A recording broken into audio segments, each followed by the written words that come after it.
भतीजे आकाश आनंद की crash landing करवाने के बाद मायावती का एक और सियासी धमाका सोशल मीडिया पर किया पोस्ट और भतीजे के ससुर को भी लपेट लिया। आकाश को नासमझ कहते हुए जोरू का गुलाम तक करार दिया। मायावती का ऐसा रूप, ऐसे तेवर और परिवार की ऐसी की तैसी करते कभी नहीं देखा। आकाश आनंद ने दिल की बात कही और मायावती ने उसे दिल पर ले लिया। यूपी की सियासत में मचा दिया हाहाकार। सोचा नहीं था बहन जी ऐसा भी कर सकती हैं। जिन मायावती को उत्तर प्रदेश की सियासत में खत्म समझा जा रहा था, उन्होंने अपने ही भतीजे आकाश आनंद का सियासी करियर लगभग खत्म कर दिया है। मायावती ने आकाश आनंद की क्रैश लैंडिंग क्या करवाई कि अब परिवार में ही दो फाड़ देखने को मिल रहा है। पिता पुत्र में ठनी दिखाई दे रही है। बुआ भतीजे में भी 36 का आंकड़ा नजर आ रहा है और बुआ भतीजे को लगे हाथों ले रही हैं और एक के बाद एक ऐसे आरोप लगा रही हैं कि जिन्हें सुनकर सियासी जानकार भी शर्मा रहे हैं और सबको एक ही बात खटक रही है कि आखिर मायावती को हो क्या गया है। इतना बड़ा सियासी तजुर्बा होने के बाद भी भतीजे के एक छोटे से पोस्ट पर इतनी खफा हो गई कि उनके ऊपर ससुर के इशारे पर नाचने का आरोप लगा दिया और जोरू का गुलाम होने का भी आरोप लगभग लगा ही दिया। मायावती ने आकाश आनंद को पार्टी के सभी पदों से क्या हटाया। आकाश आनंद ने एक प्रतिक्रिया पोस्ट के जरिए सोशल मीडिया पर दी तो मायावती को यह नागबार गुजर गई और मायावती ने आकाश आनंद के ससुर, पत्नी और खुद आकाश को निशाने पर लेकर जो कहा उसने हलचल पैदा कर दी है। बताएंगे कि मायावती ने क्या कहा है, लेकिन पहले जानते हैं कि आकाश आनंद ने सोशल मीडिया पर ऐसा क्या कह दिया जो मायावती को नागबार गुजरा और उन्होंने फिर भतीजे की लंका लगा दी। चलिए पहले आकाश आनंद की पोस्ट को देखते हैं।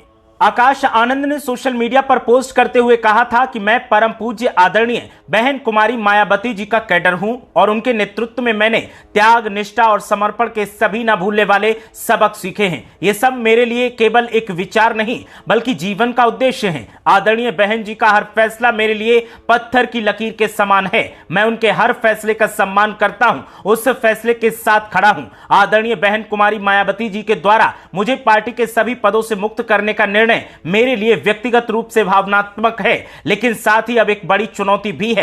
परीक्षा कठिन है, लड़ाई लंबी है। ऐसे कठिन समय में धैर्य और संकल्प ही सच्चे साथी होते हैं। बहुजन मिशन और मूवमेंट के एक सच्चे कार्यकर्ता की तरह मैं पार्टी और मिशन के लिए पूरी निष्ठा के साथ काम करता रहूंगा और अपनी आखिरी सांस तक अपने समाज के हक की लड़ाई लड़ता रहूंगा।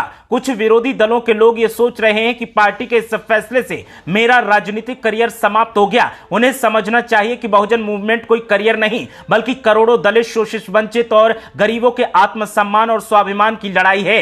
ये एक विचार है, एक आंदोलन है जिसे दबाया नहीं जा सकता। इस मशाल को जलाए रखने और इसके लिए अपना सब कुछ न्यौछावर करने के लिए लाखों आकाश आनंद हमेशा तैयार हैं।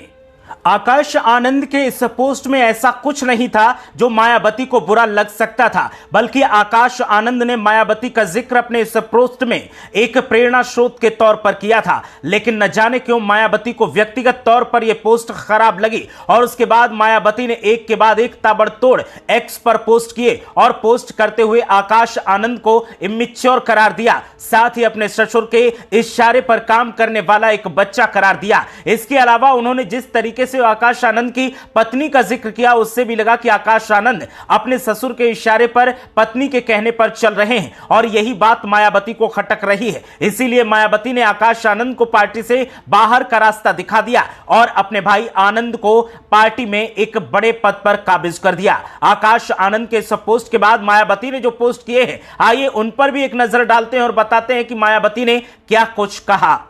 मायावती ने पोस्ट करते हुए कहा कि बीएसपी की ऑल इंडिया की बैठक में कल श्री आकाश आनंद को पार्टी हित से अधिक पार्टी से निष्कासित अपने ससुर श्री अशोक सिद्धार्थ के प्रभाव में लगातार बने रहने के कारण नेशनल कोऑर्डिनेटर समेत सभी जिम्मेदारियों से मुक्त कर दिया गया था, जिसका उसे पश्चाताप करके अपनी परिपक्वता दिखानी थी। लेकिन इसके विपरीत आकाश आनंद ने जो अपनी लंबी चौड़ी प्रतिक्रिया दी है वो उसके पछतावे और राजनीतिक मेच्योरिटी का नहीं बल्कि उसके ससुर के ही प्रभाव वाला ज्यादातर स्वार्थी, अहंकारी और गैर जिम्मेदार मिशनरी है, जिससे बचने की सलाह मैं पार्टी के ऐसे सभी लोगों को देने के साथ दंडित भी करती रही हूं।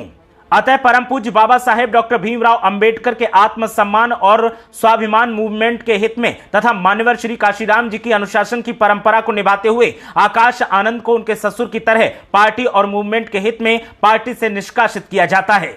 आकाश आनंद की पोस्ट के बाद मायावती ने जो ये तमाम ताबड़तोड़ पोस्ट किए, इनसे उत्तर प्रदेश की सियासत में सनसनी का माहौल बन गया और मायावती के अंदर ये बात जरूर घर कर गई है कि आकाश आनंद अपने ससुर के इशारे पर काम कर रहे हैं और हो सकता है कि पार्टी में वो सर्वे सर्वा बनना चाहते हैं। इसीलिए मायावती ने इस डर को दबाने के लिए आकाश आनंद को पार्टी से बाहर का रास्ता दिखाया है। हालांकि आकाश आनंद की पोस्ट में ऐसा कुछ भी नहीं था जिससे कि मायावती ऑफेंड होती और मायावती इस तरीके की बात करती, लेकिन न जाने क्यों मायावती ने इस तरह से इस पोस्ट को किया है जिसने कई सवाल खड़े कर दिए हैं। अब सियासी जानकारों की तरफ से, बीएसपी के समर्थकों की तरफ से मिली जुली प्रतिक्रिया सामने आ रही है। सियासी जानकारों का साफ तौर पर कहना है कि मायावती उत्तर प्रदेश की मुख्यमंत्री रही हैं, उनसे इस तरीके के रवैये की उम्मीद नहीं की जा सकती, लेकिन जिस तरह से उन्होंने सियासी तौर पर यह रवैया अपनाया है, यह कई सवाल खड़े करता है और ऐसा लगता है कि मायावती किसी और के इशारे पर फैसले ले रही हैं, मायावती किसी और के इशारे पर काम कर रही हैं। तो वहीं बीएसपी के तमाम युवा समर्थकों का साफ तौर पर कहना है कि मायावती की उम्र हो चली है, पार्टी को युवा नेतृत्व की जरूरत है। आकाश आनंद युवाओं में काफी लोकप्रिय हैं और पार्टी की कमान अगर उनके हाथ में आती है तो वो पार्टी के लिए पालनहार साबित हो सकते हैं, लेकिन उन्हीं को पार्टी से बाहर कर देना दिखाता है कि मायावती को ऐसा डर लग रहा है कि उनके जिंदा रहते कोई और उनकी पोजीशन पर ना आ जाए और इसीलिए मायावती ने आकाश आनंद को पार्टी से बाहर का रास्ता दिखाया है। आकाश आनंद ने जिस तरह से पोस्ट में जिक्र किया कि ये इंसाफ की मशाल लेकर हजारों आकाश आनंद मैदान में आते रहेंगे, वो बताता है कि आकाश आनंद के अंदर कितना जोश है और वो किस तरह से अपने समाज के लिए काम करना चाहते हैं। लेकिन जिस तरह से मायावती ने उनके पर कतरने की कोशिश की है और पर कतर दिए हैं, वो कई सवाल खड़े करते हैं। उत्तर प्रदेश की सियासत में मायावती का यह फैसला लगातार सवालों के घेरे में है। आपको क्या लगता है कि मायावती क्या वाकई किसी और के इशारे पर काम कर रही हैं और क्या वो वाकई किसी और के कहने पर फैसले ले रही हैं? आपकी राय क्या है? हमें कमेंट करके जरूर बताएं।